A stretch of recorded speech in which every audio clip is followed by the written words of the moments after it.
Hello everyone, welcome back to CBSE Yoddha. हम लोग class 12 की ज्योग्राफी पढ़ रहे हैं, इंडिया पीपल एंड इकोनॉमी।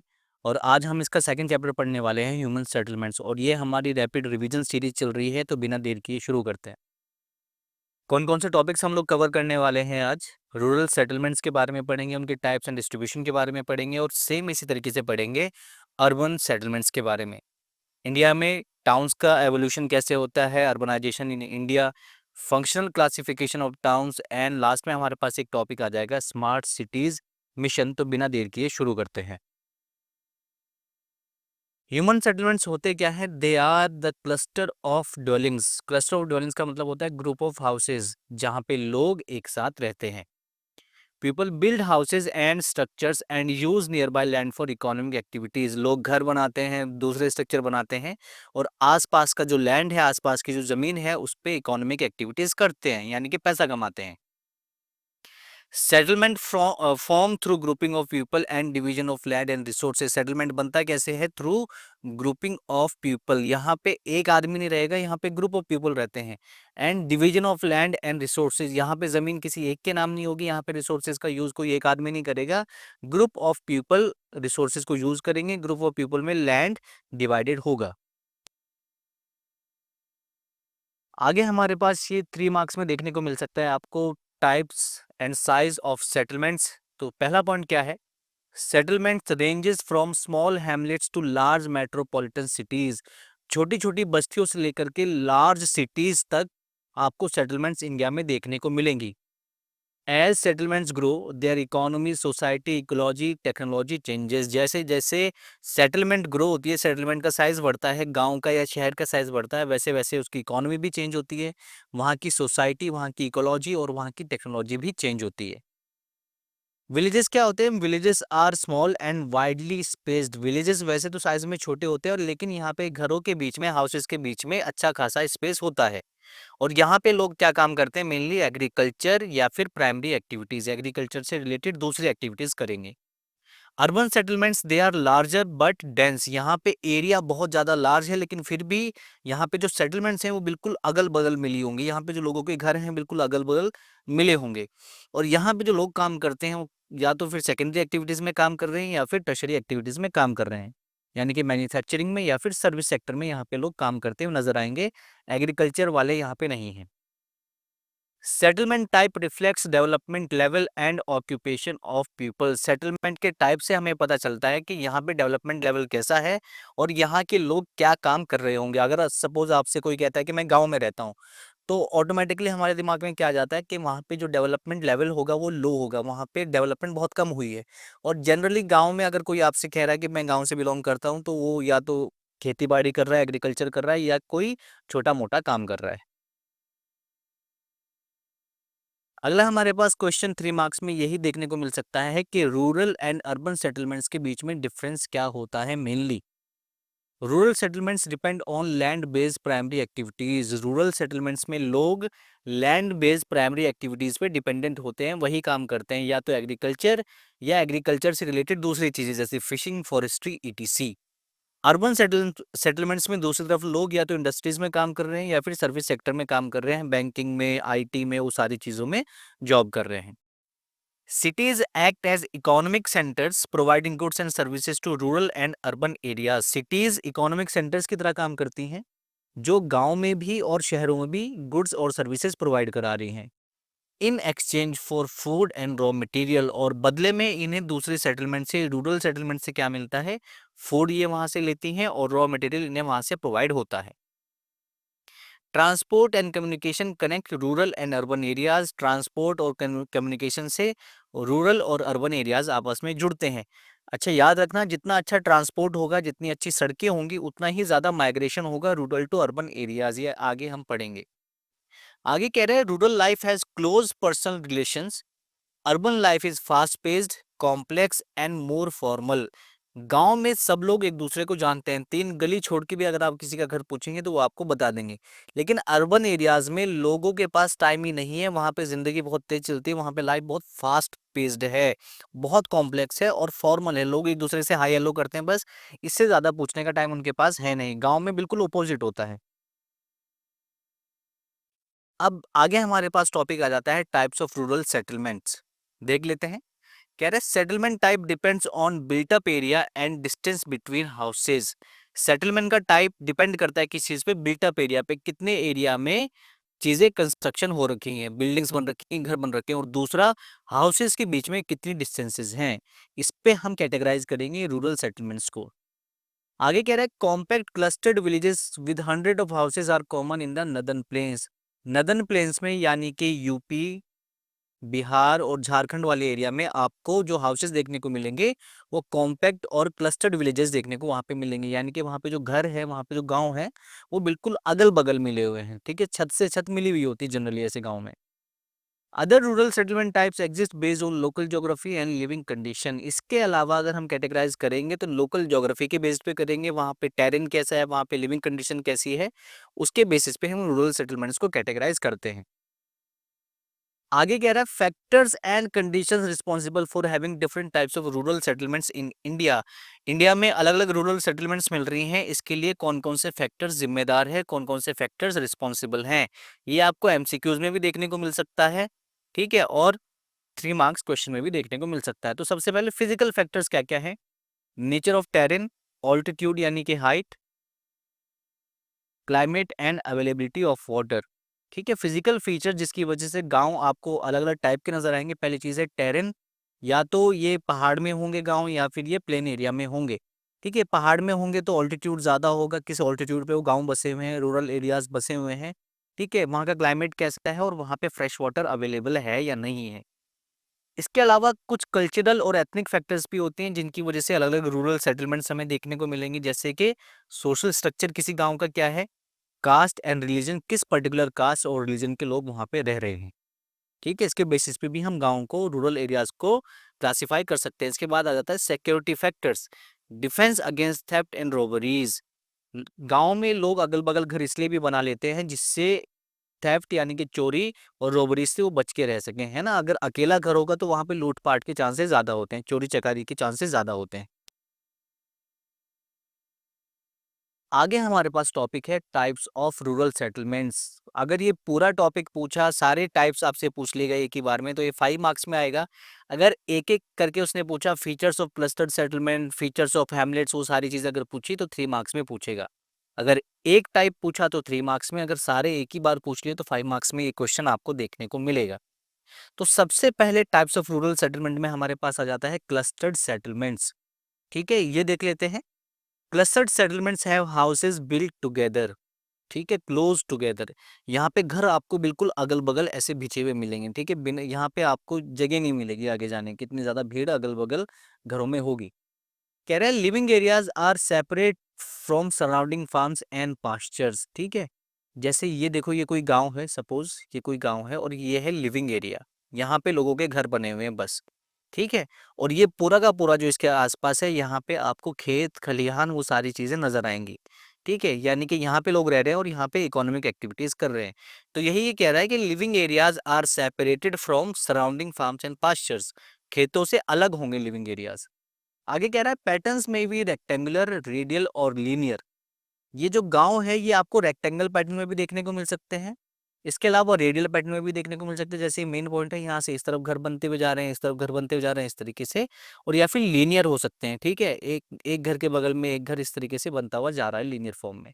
ठीक है, आगे कह रहा है they are common in fertile alluvial plains and north eastern states. ये गांव क्लस्टर्ड सेटलमेंट्स आपको कहाँ देखने को मिलेंगे? फर्टाइल एलुवियल प्लेन्स में, यानी कि हमारे नॉर्थ नॉर्थ इंडियन प्लेन्स में, नदर्न प्लेन्स में, यानी कि फिर से वही यूपी बिहार वाला जो एरिया है वहां पे देखने को मिलेंगे, या फिर नॉर्थ ईस्टर्न स्टेट्स यानी कि हमारा जो नागालैंड है और उससे रिलेटेड जो एरिया है वहां देखने को मिलेंगे। अगला पॉइंट इसने ये बताया कि in Bundelkhand and Nagaland clustering developed for security. इन दो एरियाज में, बुंदेलखंड और नागालैंड में, क्लस्टरिंग क्यों हो रही है, क्यों लोग एक दूसरे के बिल्कुल चिपका के घर बना रहे हैं? क्योंकि सिक्योरिटी पर्पसेस से। यहाँ पे चोरी, यहाँ पे राइट्स, वायलेंस वगैरह बहुत ज्यादा होते रहते हैं, तो लोग अगल बगल घर बनाते हैं जिसकी वजह से वो लोग सेफ रहें। आगे कह रहा है कि राजस्थान में क्लस्टरिंग हुई है due to water scarcity. Rajasthan में क्लस्टरिंग क्यों हुई है, राजस्थान में लोग क्यों अगल बगल घर बना रहे हैं? क्योंकि वहां पे पानी की कमी है। ठीक है, जहां पे उन्हें वाटर रिसोर्सेज मिल जाएगा वहीं पे अगल बगल घर बन जाएंगे। ठीक है, आगे हमारे पास आ जाता है सेमी क्लस्टर्ड सेटलमेंट्स। ये 3 मार्क्स में देखने को मिलेगा अगर सिंगली आपसे पूछा पूछा गया ये। आगे कह रहा है single clustered settlements form when houses group together with in a mostly dispersed areas. जब कुछ ग्रुप ऑफ हाउसेस आपको अगल बगल नजर आएंगे डिस्पर्स एरिया में, यानी कि जैसे ये एक गांव है, इस तरीके से एक गांव है, कुछ ग्रुप ऑफ हाउसेस यहाँ पे नजर आ जाएंगे, कुछ घर यहाँ पे बने हुए हैं, फिर बीच में जगह है, फिर कुछ ग्रुप यहाँ पे हैं, कुछ ग्रुप हाउसेस यहाँ पे बने हुए हैं, कुछ घर यहाँ पे बने हुए हैं। इस तरीके से आपको अलग अलग जगह पे, एक ही गांव में अलग अलग जगह पे आपको कुछ ग्रुप ऑफ हाउसेस नजर आ जाएंगे। ये होता क्यों है? दिस में result from a large village splitting into a smaller clusters. जब किसी बड़े गांव के आप छोटे छोटे टुकड़े कर देंगे तब भी आपको इस तरीके से क्लस्टरिंग नजर आएगी। कह रहे social economic segregation can cause some groups to live away from main cluster. कई बार क्या हो जाता है कि किसी गांव में सोसाइटी क्या करती है कि अपर कास्ट लोग मेन एरिया में रहेंगे, अपर कास्ट लोग मेन एरिया में रहेंगे, और जो लोअर कास्ट है या सोशली बैकवर्ड क्लास के जो लोग हैं वो मेन एरिया से दूर अपनी बस्ती बसाएंगे इस तरीके से। ठीक है, तो इस वजह से भी क्लस्टरिंग आपको देखने को मिल सकती है, सेमी क्लस्टरिंग, है ना। यहाँ पे कुछ ग्रुप बन गए हाउसेस के, यहाँ पे कुछ हाउस बने हुए, घर बने हुए, यहाँ पे कुछ घर बने हुए, इस तरीके से। तो सोसाइटी की वजह से भी ऐसा हो सकता है और इकोनॉमिक सेग्रीगेशन की वजह से भी हो सकता है कि कुछ लोग अलग काम कर रहे हैं, कुछ लोग अलग काम कर रहे हैं। ठीक है, इस तरीके से भी हो सकता है। ऐसे गांव में dominant land owning groups live in the centres. ऐसे लोग जिनके पास अच्छी खासी जमीन है, अच्छा खासा लैंड एरिया उनके पास है, वो मेन एरिया में रहते हैं, सेंटर में रहते हैं। Lower social groups and workers live on the outskirts, और मेन एरिया से बहुत दूर जाकर के आपको बैकवर्ड लोग, बैकवर्ड सोशल ग्रुप्स के लोग, बैकवर्ड वर्कर्स आपको यहाँ पे नजर आएंगे। ठीक है, अमीर लोग मेन सेंटर में नजर आएंगे और बैकवर्ड पीपल आपको यहाँ पे नजर आएंगे। कह रहा है these type of settlements are common in the Gujarat plains and parts of Rajasthan. ये आपको सेमी सेमी क्लस्टर सेटलमेंट्स कहाँ देखने को मिलेंगी? गुजरात में और राजस्थान के कुछ हिस्सों में देखने को मिल सकती हैं। आगे आ जाता है हमारे पास हेमलेटेड सेटलमेंट्स। ठीक है, कह रहे हैं some villages are split into several separate units but share the same village name. कई बार क्या हो जाता है कि गांव जो है छोटे छोटे हिस्सों में बढ़ जाता है, एक ही गांव, ठीक है, लेकिन वो गांव उसके बाद भी एक ही नाम से जाना जाएगा।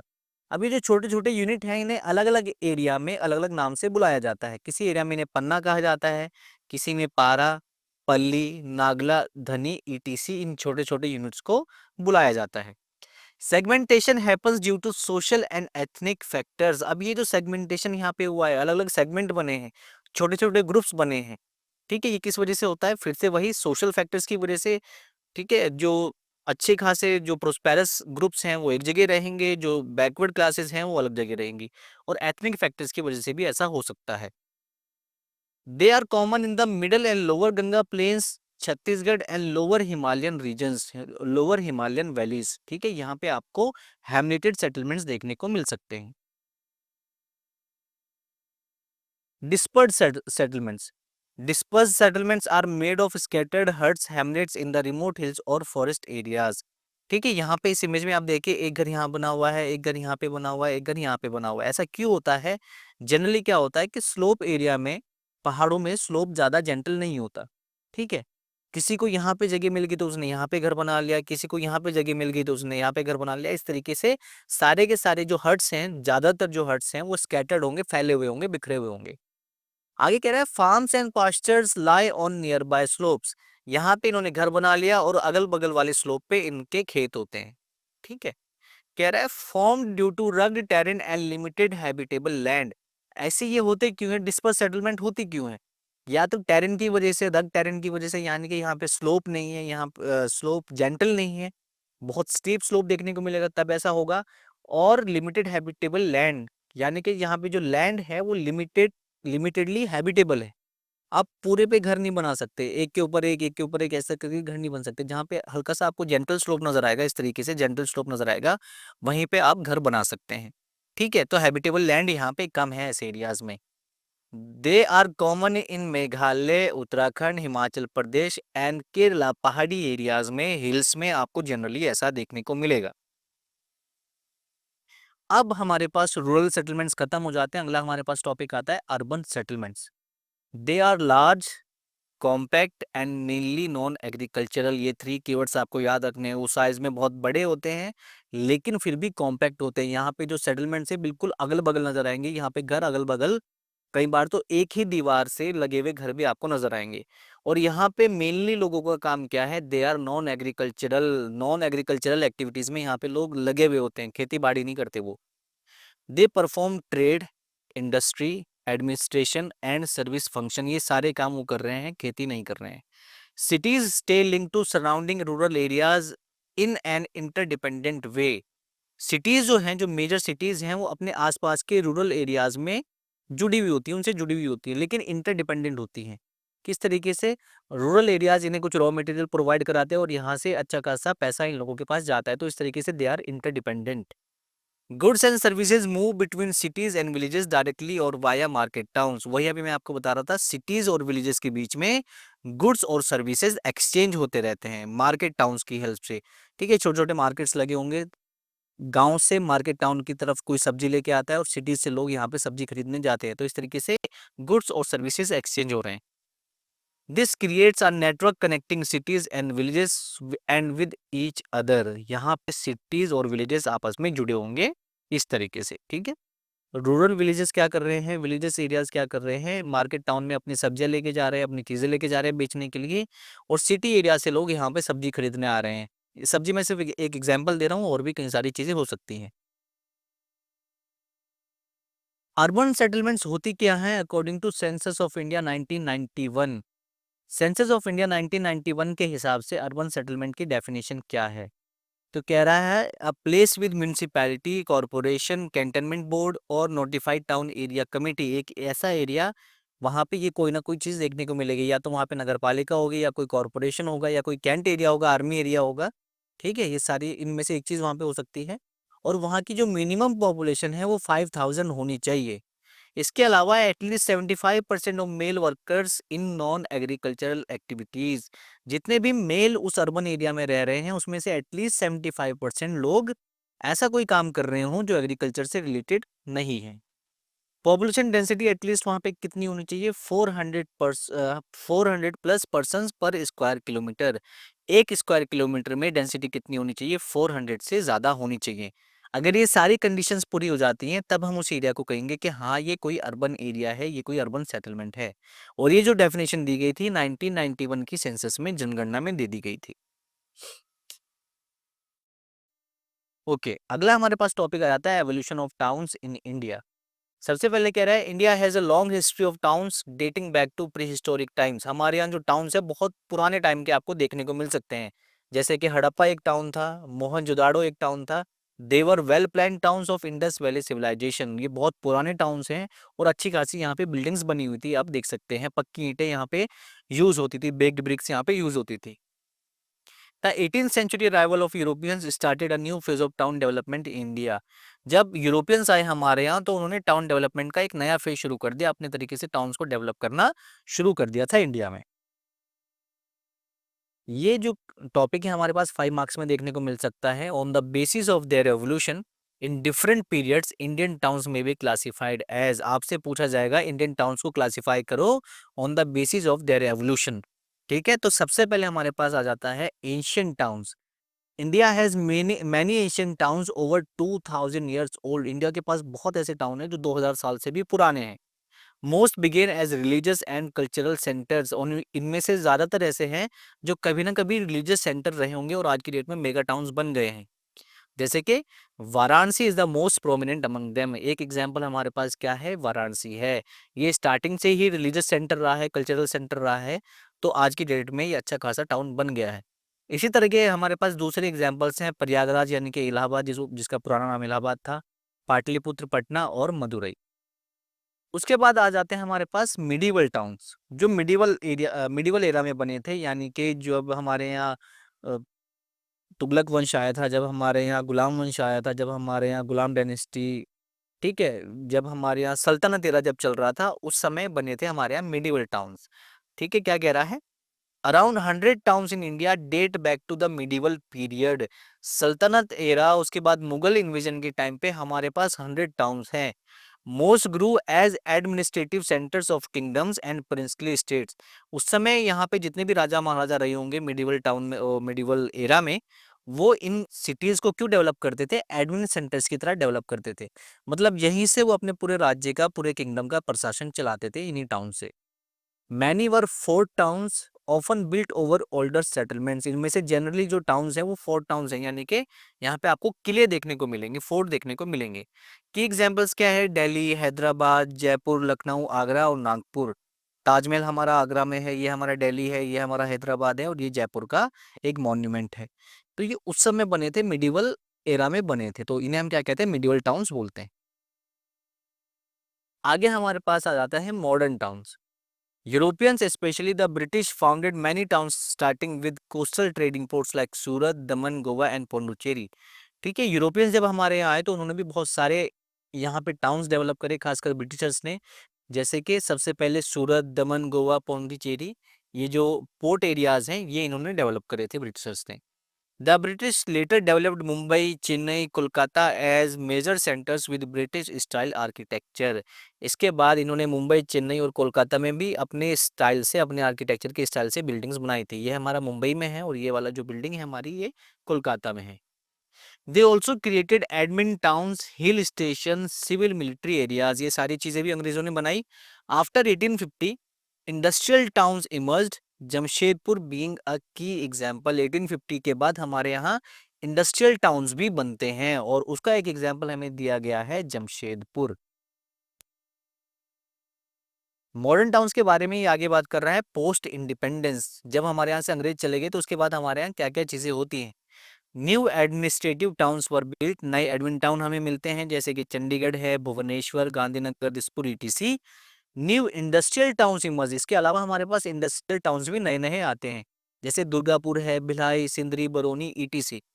सम older towns became satellite towns around metro cities. ठीक है, कुछ पुराने शहर जो थे, कुछ पुराने टाउन्स जो थे, उन्हें हमने सैटेलाइट टाउन्स बना दिया मेजर सिटीज के अराउंड। अभी ये सैटेलाइट टाउन्स होते क्या हैं? जब हम मेजर सिटी के अराउंड कुछ छोटे छोटे टाउन बना देंगे तो मेजर सिटी पे प्रेशर कम आता है, यानी कि अगर लोगों को रेंट पे रहना है तो वो यहाँ पे रहेंगे, लोगों को अगर अपना घर बनाना है तो यहाँ पे रहेंगे, और फिर ये यहीं से वो मेन सिटी में जॉब के लिए जाएंगे हर रोज सुबह सुबह। तो इस तरीके से मेन सिटी में भीड़ कम हो जाती है। तो in simple terms, main city पे प्रेशर कम करने के लिए सैटेलाइट टाउन्स बनाए जाते हैं उनके अगल बगल। यहाँ पे लिखा भी है, देखो। They are smaller plan towns develop to reduce pressure on the main city. They provide housing, jobs and services to prevent excessive migration to the main city. Main city में ज़्यादा प्रेशर ना हो, इसकी वजह से उसके अगल बगल छोटे छोटे सैटेलाइट टाउन्स बनाए जाते हैं। ठीक है, तो अंग्रेजों ने, सॉरी, हमारे यहाँ पोस्ट इंडिपेंडेंस के बाद कुछ सैटेलाइट टाउन्स भी डेवलप हुए, जैसे कि गाजियाबाद है, रोहतक है, गुरुग्राम है, दिल्ली के आसपास। ये सारे के सारे टाउन्स बनाए गए। Investment in rural areas help many medium and small towns grow, supporting balance regional development. जब हमने रूरल एरियाज में पैसे लगाए तो यही रूरल एरियाज आगे जाके मीडियम टाउन बन गए, स्मॉल टाउन्स बन गए, ईटीसी, है ना, जिससे क्या हुआ? ओवरऑल रीजनल डेवलपमेंट को हेल्प मिली। अगला हमारे पास टॉपिक आ जाता है अर्बनाइजेशन इन इंडिया। 3 मार्क्स में आपको ये देखने को मिल सकता है। सबसे पहले अर्बनाइजेशन होता क्या है? Percentage of urban population out of the total population. India में जितनी भी पॉपुलेशन है उनमें से अर्बन एरियाज में कितने लोग रह रहे हैं उसे हम कहेंगे अर्बन एरियाज। ठीक है, urbanisation. In 2011 India's urbanisation level was 31.16%, much lower than developed nations. 2011 का जो हमारे पास डेटा है, उस टाइम पे हमारे यहाँ जो अर्बन एरियाज थे, अर्बन पॉपुलेशन थी, वो सिर्फ 31.16% थी। India's urban population grew 11 times during the 20th century. लेकिन अगर हम बात करें ग्रो की, कितनी ग्रोथ हुई है, तो अर्बन एरियाज 20th सेंचुरी में 11 टाइम्स बढ़े हैं। Growth came from expanding cities and new towns. अब ये जो ग्रोथ हमें देखने को मिली है, क्यों मिली है? सिटीज ज्यादा से ज्यादा एक्सपेंड होती गई और नए नए टाउन्स इमर्ज होते रहे। Urbanisation's growth has slowed in the last 2 decades, showing gradual stabilisation. अब ये कह रहा है कि अर्बनाइजेशन का जो ये प्रोसेस था, जो 20th सेंचुरी में इतना ज्यादा बढ़ गया, अब लास्ट के 2 डिकेड से ये जो ग्रोथ है ये बहुत स्लो हो गई है। ठीक है, और इससे हमें क्या पता चलता है कि धीरे धीरे करके पॉपुलेशन स्टेबलाइज होती जा रही है, लोग सेटल होते जा रहे हैं। ये हमारे पास एक टेबल दी हुई है, India trends of urbanisation from 1901 to 2011। 1901 में हमारे पास नंबर ऑफ टाउन्स इतने थे, उसमें अर्बन पॉपुलेशन इतनी रह रही थी, percentage of total population 10.84%। Total population का सिर्फ 10.84% क्या थी, हमारे पास अर्बन पॉपुलेशन थी। ऐसे ही कर करके 2011 तक क्या सिनेरियो बन गया, हमारे पास टोटल अर्बन एरियाज कितने हो गए, नंबर ऑफ टाउन्स कितने हो गए, 6171। और अर्बन पॉपुलेशन हमारी बढ़ के कितनी हो गई, 25,000 थी, 25,000 थी, बढ़ के कितनी हो गई, 3,77,000। और टोटल पॉपुलेशन का कितना परसेंटेज हो गई, 31.16%। ठीक है, डेसिनियल ग्रोथ कितनी है हमारी, कितनी चल रही है, 31.08% चल रही है। अगला हमारे पास टॉपिक आ जाता है functional classification of towns.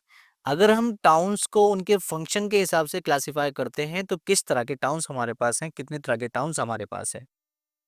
Many towns act as central places and also offer specialise services. कुछ टाउन्स ऐसे हैं जो सेंट्रल यानी कि नोडल प्लेसेस की तरह काम करते हैं। आसपास के जितने भी की एरियाज, रीजनल एरियाज हैं, रूरल एरियाज है, वो यहीं पे मेनली आते हैं अपने मेन काम के लिए, मतलब अपने डॉक्यूमेंटेशन के लिए। जितने भी एडमिन सर्विसेज हैं, प्रशासन से रिलेटेड सर्विसेज है, वो यहीं पे आपको देखने को मिलेंगी। तो कुछ टाउन्स किस तरह से काम करते हैं, सेंट्रल प्लेसेस की तरह काम करते हैं और जो स्पेशलाइज सर्विसेज प्रोवाइड करते हैं आसपास के एरियाज को। Some are known for specific activities products, though most towns perform multiple function. कुछ टाउन्स ऐसे हैं जो स्पेशल एक्टिविटीज के लिए जाने जाते हैं, लेकिन ज्यादातर टाउन्स क्या करते हैं, मल्टीपल फंक्शंस करते हैं, बहुत तरह के काम करते हैं। ऐसा नहीं कि वहां पे एक ही तरह का फंक्शन आपको देखने को मिलेगा। सो on the basis of specialized function, Indian cities and towns can be broadly classified as follows। अगर specialized functions की बात करें तो कितने तरह के होते हैं हमारे पास। सबसे पहला आ जाता है administrative towns and cities. Administrative towns क्या होते हैं, they are administrative headquarters of higher order. प्रशासन का जो मेन काम होता है वो यहीं पे होता है। प्रशासन की जो मेन आपको लिंक देखने को मिलेगी, मेन जो कड़ी देखने को मिलेगी, वो यहीं देखने को मिलती है। एग्जाम्पल्स हैं चंडीगढ़, न्यू दिल्ली, भोपाल, शिलोंग, गुवाहाटी, ईटीसी। ये सारे के सारे क्या है, एडमिन टाउन्स हैं। उस स्टेट का मेन जो एडमिन काम है, मेन जो एडमिन वर्क है, वो इन्हीं एरियाज में हो रहा होता है, इन्हीं सिटीज में हो रहा होता है। इसके बाद आते हैं हमारे पास industrial towns. They run mainly by industries. ऐसे टाउन जहाँ पे मेन वर्क क्या हो रहा है, इंडस्ट्रीज का काम वहाँ पे चल रहा है, जैसे कि मुंबई है, सालेम, कोयम्बटूर, ईटीसी। ये सारे के सारे हैं। ट्रांसपोर्ट सिटीज क्या होती हैं, दो तरह की होती है हमारे पास, एक होते हैं पोर्ट टाउन्स और दूसरे होते हैं ट्रांसपोर्ट टाउन्स। दोनों को अलग अलग देखेंगे। Port towns focus on export import activities. Port towns पे मेन काम क्या होता है, एक्सपोर्ट और इंपोर्ट का काम होता है, जहाँ पे पोर्ट्स बने हुए होते हैं, जैसे कि Kandla, Kochi, Kozhikode, Visakhapatnam, ETC. Transport towns क्या होते हैं, they act as inland transport hubs. ठीक है, इनलैंड यानी कि within the territory, import export जो चल रहा है विद इन द टेरिटरी, जहाँ से ट्रांसपोर्ट चल रहा है, उन्हें हम क्या कहेंगे, ट्रांसपोर्ट टाउन्स कहेंगे। जैसे कि हमारे पास आगरा है, धुलिया है, मुगल सराय, इटारसी, कटनी, ईटीसी। फिर आ जाते हैं हमारे पास commercial towns. Towns and cities specialising in trade and commerce. ऐसे टाउन्स जहाँ पे ट्रेड एंड कॉमर्स स्पेशली हो रही है, जैसे कि कोलकाता है, सहारनपुर है, Satna, ETC are the some examples. Mining town, जहाँ पे माइनिंग हो रही है, they these towns have developed in mineral rich areas. जहाँ पे मिनरल्स इजीली मिल रहे हैं, जहाँ पे माइनिंग चल रही है, उन्हें हम कहेंगे mining towns. Raniganj, Jharia, Digboi, Ankleshwar, Singrauli, ETC. Garrison town हमारे पास आ जाते हैं। गैरिसन टाउन्स क्या होते हैं, मिलिट्री बेसिस होते हैं generally. These towns emerge as garrison towns such as Ambala, Jalandhar, Mhow, Babina, Udhampur, ETC. जहाँ पे आपको मिलिट्री बेस देखने को मिलेंगे, या उन्हें इन्हें हम कैंट एरियाज भी बोलते हैं, है ना। इन सिंपल टर्म्स जनरली हम इन्हें क्या बोलते हैं, कैंट एरियाज बोलते हैं। Educational towns starting as centres of education, some of the towns have grown into major campus towns. Starting में इन्होंने सिर्फ एजुकेशन सेंटर की तरह शुरू किया था, लेकिन आज की डेट में ये मेजर कैंपस टाउन्स बन गए हैं, जो जहाँ पे मेजरली एजुकेशन अच्छे लेवल की मिलती है। जैसे कि रुड़की में हमारा आईआईटी है, वाराणसी है, अलीगढ़, पिलानी, इलाहाबाद, यहाँ पे मेजरली एजुकेशन हब आपको देखने को मिलेगा। रिलीजियस टाउन्स हमारे पास आ जाते हैं, वही जो रिलीजियस सिग्निफिकेंस के हैं, जहाँ पे लोग धर्म के लिए जाते हैं, धार्मिक आस्था के लिए जाते हैं, जैसे कि हमारा वाराणसी हो गया, मथुरा हो गया, अमृतसर, मदुरई ईटीसी, अजमेर हो गया, Kurukshetra, Haridwar ETC. Tourist town जहाँ पे लोग घूमने जाते हैं, नैनीताल, मसूरी, शिमला, पंचमढ़ी, जोधपुर, जैसलमेर ईटीसी, उडमंगलम, उडगमंडलम, ठीक है, mount Abu are some of the tourist destination. ये सारे के सारे क्या है, टूरिस्ट टाउन्स हैं। यहाँ पे लोग घूमने जाते हैं, मेनली टूर के लिए जाते हैं। कंक्लूजन क्या है? सिटीज डायनेमिक होती है and their function change with growth and development. इनका फंक्शन जो है वो ग्रोथ और डेवलपमेंट के साथ चेंज होता रहता है। तो सिटीज डायनेमिक है, ये स्टैग्नेंट नहीं है। ये जैसे जैसे सोसाइटी ग्रो करेगी, जैसे जैसे यहाँ पे पॉपुलेशन बढ़ेगी, वैसे वैसे इनके फंक्शंस भी चेंज होते रहेंगे। आपको एमसीक्यूज के लिए याद रखना है कि सिटीज डायनेमिक होती है, स्टैग्नेंट नहीं होती है, stagnant. Even specialised cities gradually became multi functional metropolises. कह रहा है किसी एक फंक्शन में जो सिटीज काम कर रही हैं, किसी एक फंक्शन में जो स्पेशलाइज्ड सिटीज हैं, धीरे धीरे करके वो मल्टी फंक्शनल हो जाती हैं। वहां पे एक सिर्फ एक काम नहीं हो रहा होता, वहां पे अलग अलग काम हो रहे होते हैं। In big cities industry, trade, administration and transport functions are interconnected. बड़ी बड़ी सिटीज में ये सारी की सारी सर्विसेज आपको एक दूसरे के साथ जुड़ी हुई नजर आएंगी। Therefore, it is often hard to classify a large city under one functional category। और इसीलिए किसी बड़ी सिटी को आप किसी एक फंक्शन के साथ नहीं जोड़ सकते, क्योंकि दे आर मल्टी फंक्शनल। वहाँ पे बहुत सारे काम हो रहे होते हैं। वहाँ पे आपको इंडस्ट्रीज भी नजर आएगी, वहाँ पे ट्रेड भी हो रही है, वहाँ पे एडमिन सिस्टम भी चल रहा है, ट्रांसपोर्ट भी चल रहा है, etc। लास्ट हमारे पास टॉपिक आ जाता है स्मार्ट सिटीज मिशन। ठीक है, ये आपको बॉक्स में दिया हुआ है साइड में, इसे देख लेना। क्या कह रहा है? Smart cities mission aims to create cities with strong infrastructure, clean environment and high quality of life. इसका मेन ऑब्जेक्टिव क्या है? सिटीज को बनाना। सिटीज में एक तो स्ट्रॉन्ग इंफ्रास्ट्रक्चर बनाना, दूसरा वहाँ का इन्वायरमेंट साफ करना, और तीसरा वहाँ पे लोगों का स्टैंडर्ड ऑफ लिविंग को इम्प्रूव करना, क्वालिटी ऑफ लाइफ को इम्प्रूव करना। Focuses on smart solution to improve urban services and infrastructure. ठीक है, अर्बन जितनी भी हमारे यहाँ प्रॉब्लम चल रही है अर्बन एरियाज में, इंफ्रास्ट्रक्चर को लेके, दूसरी चीज़ों को लेके, उनके लिए एक स्मार्ट सोल्यूशन प्रोवाइड कराना, सस्टेनेबल डेवलपमेंट प्रोवाइड कराना। ठीक है, initiatives reduce disaster risk, use fewer resources and lower service cost. इसी के साथ स्मार्ट सिटीज मिशन में हमने कुछ इनिशिएटिव भी ले रखे हैं। जैसे पहला है डिजास्टर रिस्क को कम करना, जैसे अर्थक्वेक वगैरह एटीसी, डिजास्टर रिस्क को कम से कम करना। इसके अलावा फीवर रिसोर्सेज को यूज करना, जिससे कि सस्टेनेबल डेवलपमेंट बनी रहे, और जो सर्विस कॉस्ट ऐसी सिटीज में है वो कम से कम हो, महंगी नहीं होनी चाहिए। ठीक है, ये कुछ इनिशिएटिव शुरू किए गए हैं। इसके अलावा it promote sustainable and inclusive urban development. ठीक है, सस्टेनेबल डेवलपमेंट करनी है।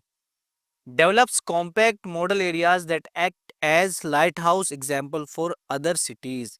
मेजर इसका ऑब्जेक्टिव क्या है? कुछ सिटीज को लाइट हाउस की तरह बनाना। लाइट हाउस का मतलब ये कि इसके अगल बगल वाले जो एरियाज हैं, ये एक सिटी को डेवलप कर देंगे, एक सिटी को अच्छे से डेवलप कर देंगे। इसके अगल बगल वाली जो सिटीज हैं वो इससे इंस्पिरेशन लेके अपने आप डेवलप होना शुरू हो जाएंगे। ठीक है, तो इस सिटी को क्या कह रहा है? ये लाइट हाउस की तरह काम कर रही है, अगल बगल वाली सिटीज को रोशनी दिखा रही है, अगल बगल वाली सिटीज के लिए इंस्पिरेशन की तरह काम कर रही है। ठीक है, तो किसी कॉम्पैक्ट सिटी को ये एक मॉडल एरिया बनाएगा जो अगल बगल वाली सिटीज के लिए इंस्पिरेशन बनेगा। ये हमारा चैप्टर यहाँ पे कंप्लीट हो जाता है। और अगर आपने यहाँ तक ये वीडियो देख ली तो आप इस वीडियो को लाइक कर सकते हैं और हमारे चैनल को सब्सक्राइब कर सकते हैं। हम बहुत जल्दी नेक्स्ट वीडियो लेके आने वाले हैं। तब तक के लिए जय Hind and all the best for your pre boards. Thank you.